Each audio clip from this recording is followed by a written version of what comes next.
Hi, my name's Tom. I was sent this wine cabinet to go ahead and give it a thorough review, and that's what I'm going to do. So here's our rustic wine cabinet. As you can see, we just put it together about a day ago, and we kind of put it down here. This is our new kind of a rec room basement, and it is really nice. It fits in with all of our other furniture. A couple quick things right off the bat that I noticed about this. One, these are thick pieces. This is particle board, but it's thick particle board. It's strong stuff. It looks really nice.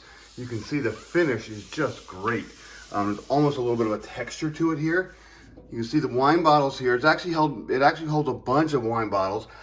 Each rack will actually hold 5 bottles. So you have 15 bottles, and I want you to see that it can hold both the larger and the smaller bottles. These are actually really heavy duty racks. They will stay in there nice and strong. The racks are included. You can take them off and just use them as shelves if you want, but you can also go ahead and just keep the wine racks in. So that's what we're doing. And they'll hold big and small bottles.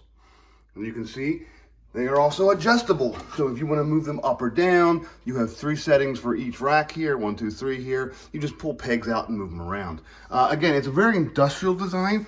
It's kind of a nice matte black. It has this mesh here.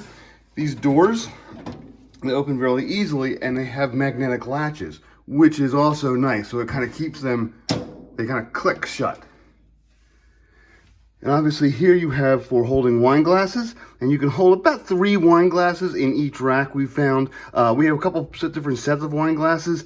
Some of them are a little larger bases than others, but we can go put about 3 in there. And then obviously you can put other things here. And this rack, again, it's nice and heavy.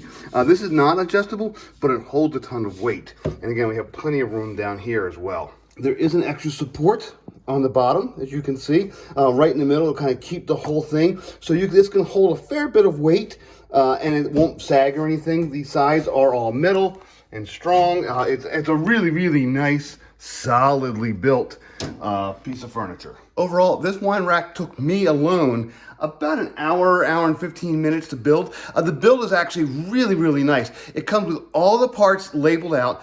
Each little part has like a little section bag or a little numbered bag or lettered bag. And you just, for each step, you just open it up and it says, okay, what you need to do is A screws with B pegs, and you just kind of pull them out and you just put them in. It's really, really a pretty good build. I was actually very impressed by both the instruction details and the way they broke out all the parts. It does include a Phillips head screwdriver and a flathead screwdriver, just kind of a little temporary one. You can use your own tools, obviously. I wouldn't recommend using a drill because that sometimes puts the holes in too far. But if you have a more comfortable set of screwdrivers, that's really all you need for this. It really was a very straightforward build. It's a little bit heavy. My son actually helped me move it down here to the basement. We actually built it upstairs and moved it down here to the basement. But otherwise, it's a really nice piece. A couple other things I like about it. Obviously, I like the style. I do like the metal.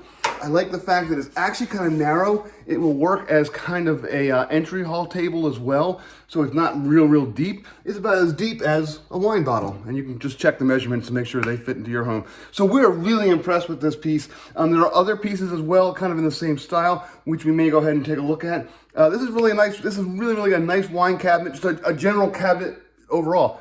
It's a good build, good quality, very impressive.